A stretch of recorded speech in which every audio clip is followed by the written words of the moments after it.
It's a shirt. It's my Hawaiian shirt. Bird of Paradise shirt. It's my cruising shirt. Well, welcome, travelers. Welcome back to our day 2 of our Independence of the Sea cruise aboard Royal Caribbean International.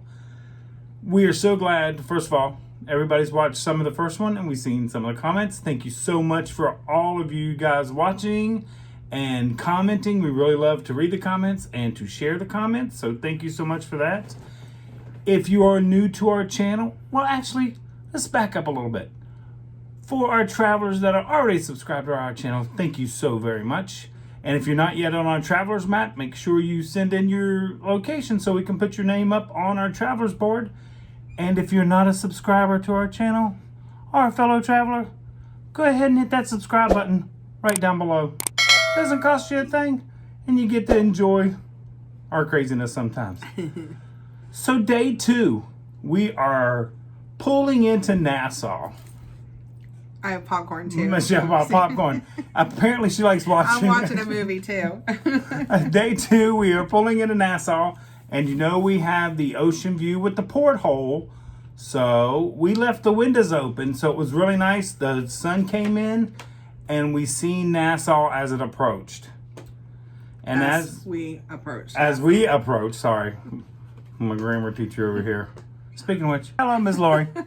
I'm actually texting with her right now. Oh, okay. So, hi. So as we're pulling in, we notice a boat approaching our ship. We thought for sure this was, of course, we were being taken over by pirates, and we were going to be taken to... Everybody on the planet except me has seen a movie. It's called Captain Phillips. Yeah, I have not seen. The similar thing happens and it gets taken over. So they were all laughing about something about the captain knocking on the window. I am your captain now. I haven't seen it, but it's on my list, so I'm going to look at it. So we see this boat approaching. I'm like, uh-oh, Michelle, here they come. There comes the pirates are taking over the ship.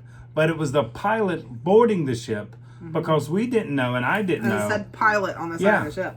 I didn't know. I thought the captain took this in the port, but they have port pilots that come out to the ships, get on the ships, and then guide the ships into port, which is something really neat that we got to see as he got on and everything. So we pull up into our port area at the ever construction zone of Nassau's port of entry, which from pictures that they've shown online and what it's going to look like. Up of what it's going to look like when they're finished. I went on to the Nassau site and just saw their what is it called, their like itinerary of construction, and it looks like they're behind. So I don't know if the things kept it behind and all that. Kept it behind schedule because they were supposed to be finished by now. But if they do indeed finish it to what the projected plans look like, it's going to be gorgeous. Yeah, I think it's going to be beautiful. So this time we had decided we were getting off the ship to explore Nassau. Mike and Becca stayed on the ship. She really didn't want to get off, which was understandable. But we got off this time and we decided we were going to see some of the city. We didn't explore it all, but we explored a street or two. If you ever go to Nassau and the golf carts are running, take a golf cart. They're for tips only, but it's the best tip money I spent going and coming back in Nassau. We hang a right on that street and walk down to Senor Frog's. Didn't go to Senor Frog's. That'll be for another trip because everybody said that's where you got to go. And then we went up another street and actually hit some of the shops as we came along. We hit a little fudge shop along the way. We were looking for the Starbucks because we heard you could get Wi-Fi there, so we just wanted to kind of duck in and see what it looked like. Which we did find it. It's inside of like a shopping little mall there, but you can't take your mask off even if you order your Starbucks. You still have to go outside, so it's kind of... Some of the places, the COVID restrictions, you have to wear a mask when you're indoors, when you're in Nassau. But some of the places were very strict about it and others weren't. So I guess it depends on the shop and the shop owners. We went in the fudge one and we put our mask on, but everybody inside didn't have it. But I think we kept ours on anyway. Exactly. And then in the shopping mall. And we found it just because there was a Rolex store. Like a lot of the high-named stores are there. No, I didn't get one. You didn't get one? I was looking maybe, but no. No. I was even looking for a fake backing down one of those alleys. Yeah, I felt like I was in a Sex and the City movie, you know, where they go up the stairs and get the bags. That's kind of what it felt like still. Yeah, I agree. But I did take him to the straw market, so we managed to find that. So that was a good, cute experience. A lot of Disney merch in the straw market. All the straw stuff is geared towards Disney merchandise. It was so hot. It was just so hot. It was hot. But we had a great time, walked around the city streets. We didn't stay long, but we stayed longer than we did the first time. That is correct. And then when we came back to the port, the golf cart driver said, just come to this bench right here and wait there, and another golf cart will come to take you back to the ship. So that's exactly what we did. We found the bench so we could get back to the ship because we wanted to do a little swimming. We knew the kids were swimming, so we were going to go join them. So we're back from Nassau. We only stayed a couple hours because, like I said, we wanted to go swimming. And she got something on her cheek there in Nassau. No. I think it's from my sunglasses. I think so. That's exactly what you said it was. So we get back to the cabin, change to go up to see the kids at the adult pool section, and the 2 jacuzzis that hang over the side of the pool. I mean, over the side of the ship. And then... You found the ice cream machine. Yeah, so that was I was good. Building up the suspense to where I found my Nirvana, the ice cream machine, and it was so good. It was very good. As we were going back down to the cabin. Yogurt. I kept making jokes about it, but it was good ice cream. She liked it. I knew she would. So then we got changed and we headed to the promenade so we could do some more adventuring around there because there was so much to see. And we just looked around, seen all the sights and stuff, and found Sorrento's. Is that it? Sorrento's Pizza, because that's where the Coke refill freestyle machine is. Right outside of Sorrento's. So we went to Sorrento's, got some pizzas. Did find out you can get whole pies to take back to your room, or you can get slices to take back to your room. But they got a nice sitting area to people watch. And the pizza was kind of really good. Right. And because we're talking about the pizza, I think we should talk about the room service a little bit. Okay. They do say that you have food available 24 hours a day, which is true. You can get food, room service 24 hours. The rest of the restaurants have times that they're open and closed. But we didn't have any menus. Basically what we did is called. Beck tried the first night and she had trouble getting them to answer the phone. So that was kind of an issue. But when you call and they answer, they'll tell you the menu over the phone and then you just tell them what you want.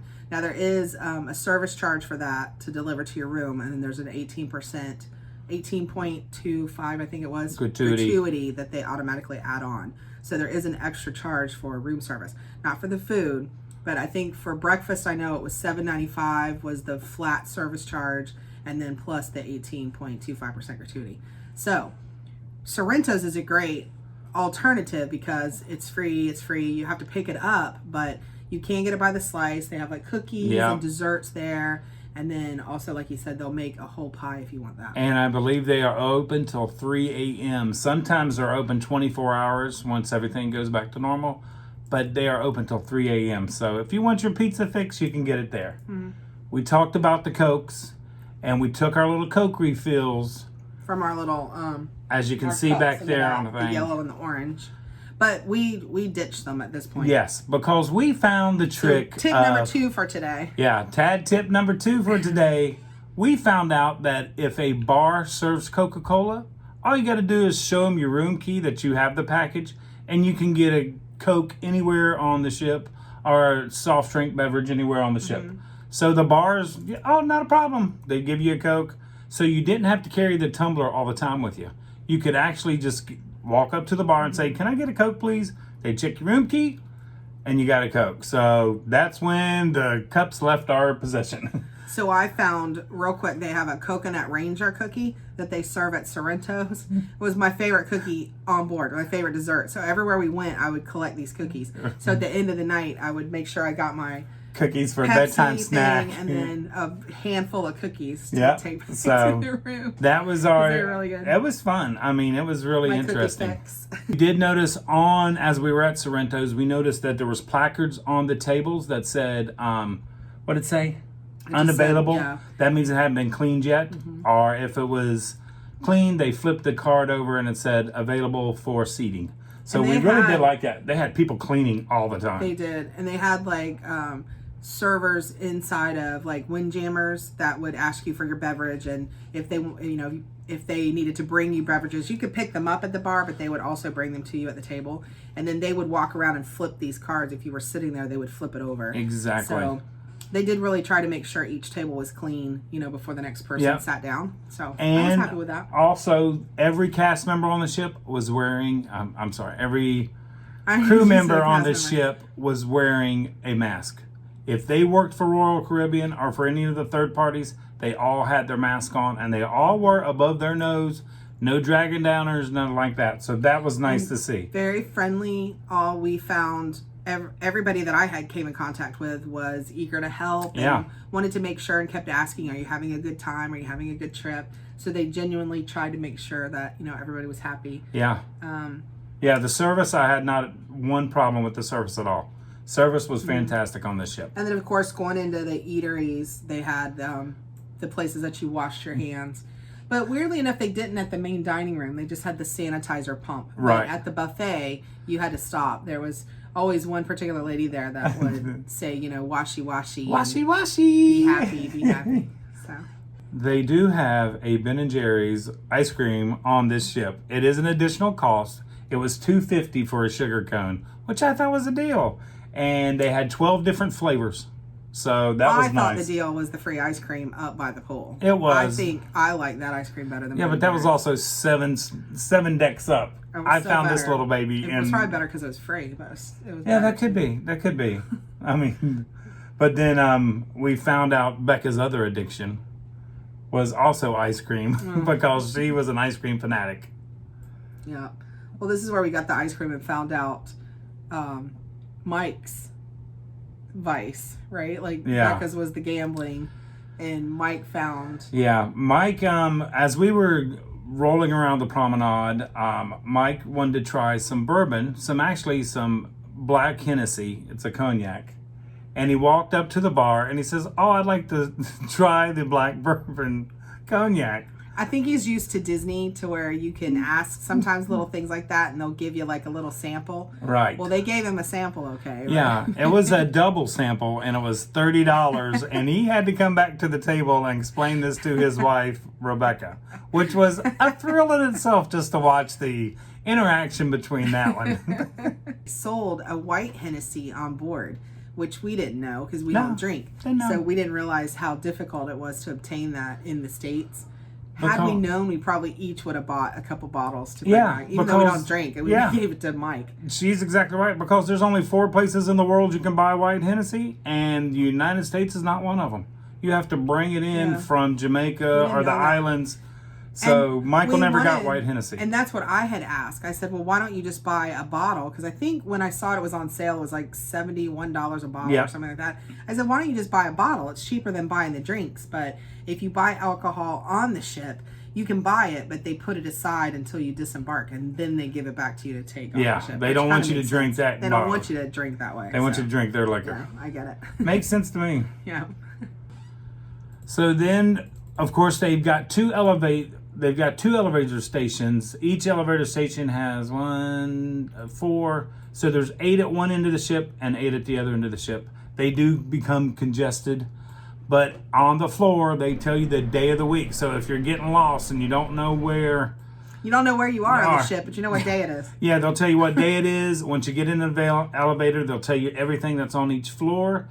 And right outside of the elevator is the little ships that... It's a model of the ship. It shows all the levels of the floors. But the front of the ship faces the front of the ship, which once again helped me out tremendously in my lost ways. That and usually you're so good with directions. I know. I don't know, on ships I just get disoriented. I just do not know why. And we went to the 14th floor because we were trying to find the escape room, which they have on board, but this day it was closed. But we found the Oliver and Twist Lounge. We thought it was closed, but then found out second to the last day they had reservations open, but then it wouldn't let you reserve it on the app. So I'm still not positive it ever did open. But. So then we found the Oliver and Twist Lounge was fantastic. The views were for miles and miles. Unbelievable. Looked out over the pool deck and then out over the ocean and everything. So me and Michelle spent a lot of time up in that area. Mm-hmm. That's where the captain did a little program up there where he answered questions. Yeah, it was Q&A on day 4. And then there happened to be a door open to the side, and you know us, we're going to investigate. It was actually the Suites Lounge. We actually went into the Suites Lounge. The seating was a little bit better. There was nobody in there, so it was before the Suite Lounge was open. So it was like 3 o'clock. But you can tell there's a little more higher end. The windows were floor to ceiling, fantastic views out the side of the ship. They actually have an outside deck that they can go out onto and have their appetizers and stuff, because they do appetizers and wines and pairings and stuff like that at the end of the night and during the morning. I believe there's a breakfast that they serve. So we sat in the Olive and Twist for a bit. Mm-hmm. They have a bar there that opened at 3, so you could get drinks and things. Same drinks that they have inside the Suite Lounge. And they also had a Diamond Lounge that was on the opposite side of the Suite Lounge. So it was like a horseshoe. And then one end was a Suite Lounge, the Olive and Twist, and then the Diamond Lounge. So people would go into the Diamond Lounge, get a drink or whatever, and then come back out to our and lounge. sit in the Olive Which and made Twist. no sense. So it's like, and you know, I guess I'm not that refined, but for me to be on the quote, you know, concierge level, where it's hidden and exclusive, but yet they want everybody to come out and know that they're in the exclusive area. I don't quite get that. Like, there was no reason why they had to have all these sectioned off to me. I thought each one was equally nice. And honestly, I thought the Olive and Twist had the best view. Yeah, I think so too. I don't get sometimes the whole concierge. If you're at a hotel on a floor in a hotel that doesn't normally serve, you know, afternoon hors d'oeuvres or nightly things, okay, I get it. That's something special on your day. But here we have food 24 hours. I just didn't get the appeal. So that'll lead us later on when we start talking about the pricing, you know, and about, I'm going to keep saying these are shoes, and you have to find a shoe that fits you, that you like, and that fits you comfortably. Yes, that's a great way to put it. I'm finding my comfort level, what I really want and, you know, don't want in the cruise. Yeah, where our price range and everything falls. Yeah, and all that hit me with the lounge. Suite lounges and the Diamond Lounges actually overlooked the kids' activities. So it was like, I would rather have the view of the ocean and the view of the front of the deck, even though you could look down on the kids' pool area, you still could look over it and look out and see, right. You know, it had gorgeous views of like Atlantis Resort. Yeah. You could see it was called the Margaritaville, you know, big beach resort. Yeah. So. And the reason me and Michelle That's what I liked was the views. Yeah, and the reason we had went up there because we were getting ready to set sail. So after we got off on our sail away, and by the way, which is really neat, I didn't know they rotate the ship right there in the port. So they turned us around and then we set sail. So of course I was hungry. So we headed back down to Windjammers because they had opened for, we were going to, I was going to do a light snack. We were very aware of the opening and closing times. And we were always afraid that we would miss dinner because it seemed to be 9 o'clock was cutoff time. Yeah, and I got to get my food in. I can't be having no And they do hunger. The shows, some of the bigger shows, they'll split into 2 times. So you'll have an early and then a late. Now, on the cruise we just went on, which for those of you, this is your first video with us, we just got off the Dream like a month ago, like 4 weeks.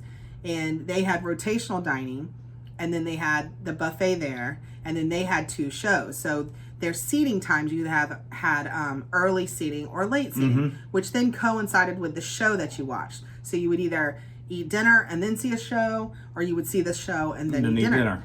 For this ship, Royal Caribbean, they have a My Time dining, which we thought we could just eat whenever we wanted to, but really all you're doing is just saying I'm going to eat somewhere between 5:30 and 9, and then you still have to make a reservation when you get on ship to let them know what time you're going to be there. Which is a side note we really didn't use because we just sort of showed up and they put everybody in one line, so I'm not sure, you know, what benefit that was. But anyway, I was headed to say, if you miss those windows, then you're stuck with either Sorrento's Pizza or the Promenade or room service. Right. So make sure you get your food. Make sure you get your food. So this Windjammers was his and I's run through trying to get dinner, so we went and missed dinner. Yeah, because we were going to eat a light snack before dinner and then go see the show with the kids. That didn't happen. 2 plates later. Walk through to get one thing. It just looked so good. I'm sorry. It looks good every time you walk through. After our little snack we had in Windjammers, we were actually heading down to Star Point Lounge, I believe the name of it, because they were having Disney trivia, and we were meeting. We thought we were going to dominate. Yeah, the 4 of us. Yeah, with the cast members, we thought, okay, we have this. Yeah, we got this until Dun, dun, dun. We found out there was a group on the ship with us. First of all, Mike found a doppelganger when he was on when we were down there getting ready for the trivia. And second of all, I think they planned their shirts to coincide the same day. And they even talked about what they were going to wear the next day. But then we found that there was let's see, how will I say it?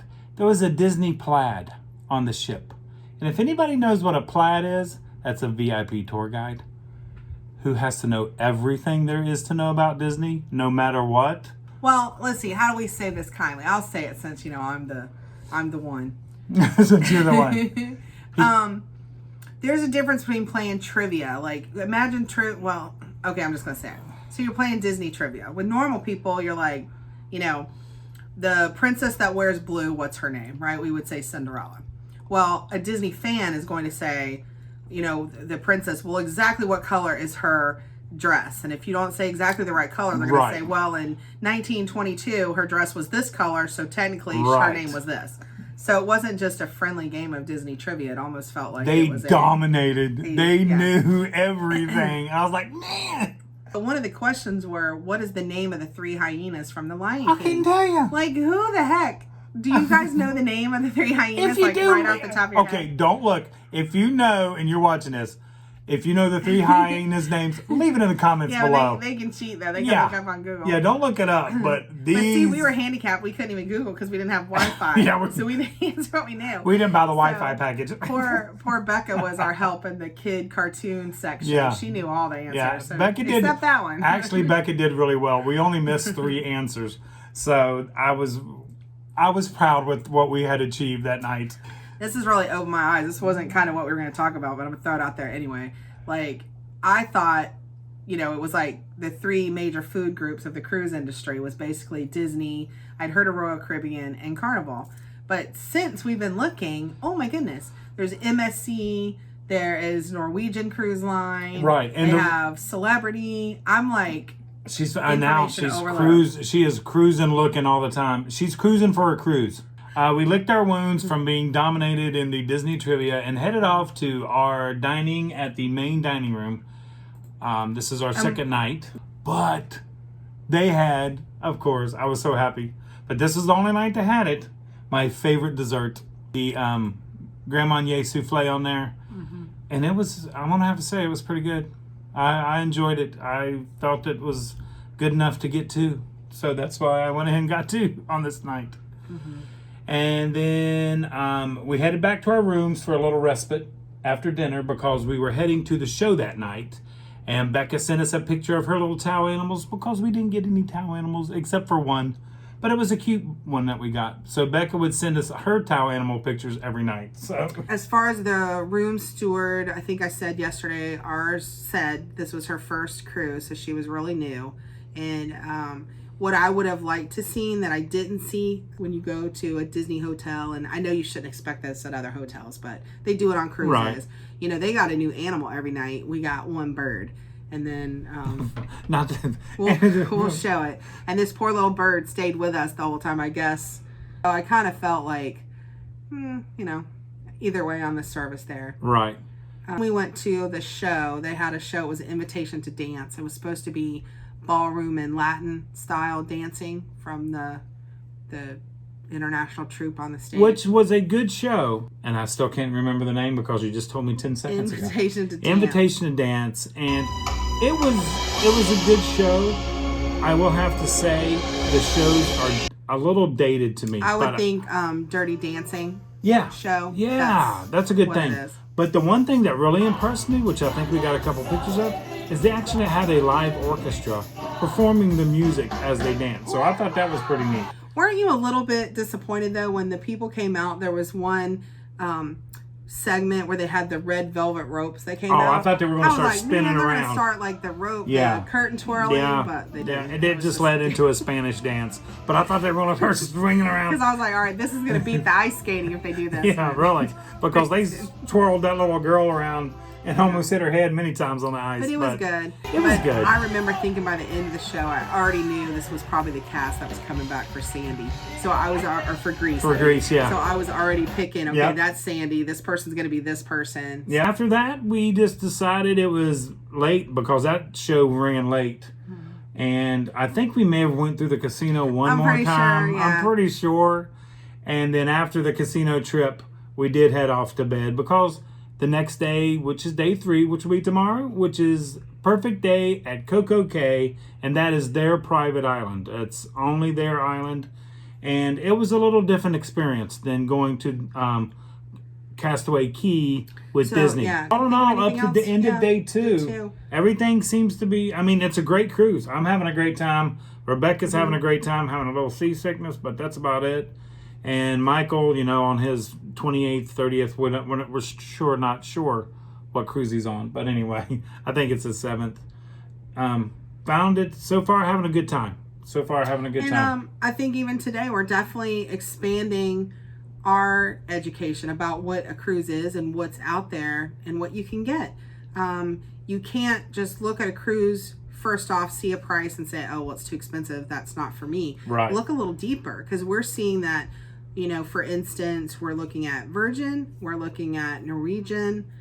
We've seen some from MSC today, and it just depends on the benefits that you get. Right. You know, some of them offer onboard credits. Some of them you can have the free drink packages. Yeah, the drinks are included. Yeah, so I think day 2 we were already beginning to see, especially with Mike, because he did drink the cognacs and things.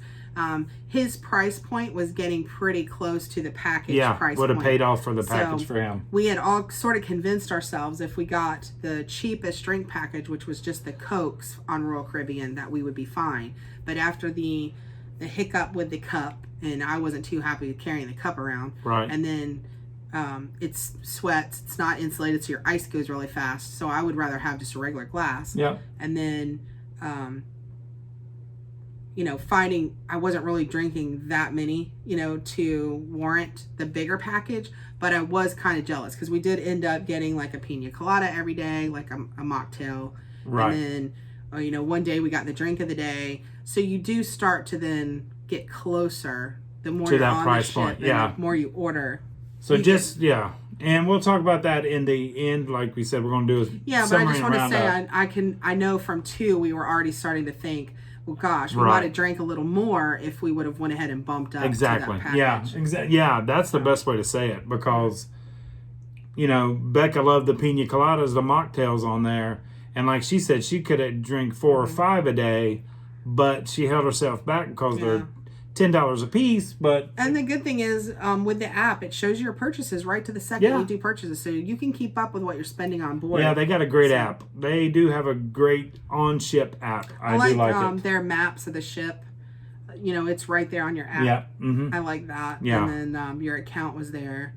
Yeah. So you knew too that, I mean, and it updated within 5 minutes of a purchase. Yeah. So if we got something, it updated. So anyway. So after the dance show, we went with sleep to get ready for perfect day at Coco Cay. Yeah, I would definitely come back because day 3, him and I got a little bit more into the ship. I think we had gotten over the seasickness, was rested, so we did the Coco Cay, which we've got some things to say about that. Yeah. And then we did Johnny Rockets. And, we got some things to say about that. Then we found Playmaker's Grill, which was right adjacent to the casino. So boy, oh boy, did we ever. Had some great things. So come back, and then we're trying to give you a little bit every night to try to get through it as painlessly as possible. Yeah.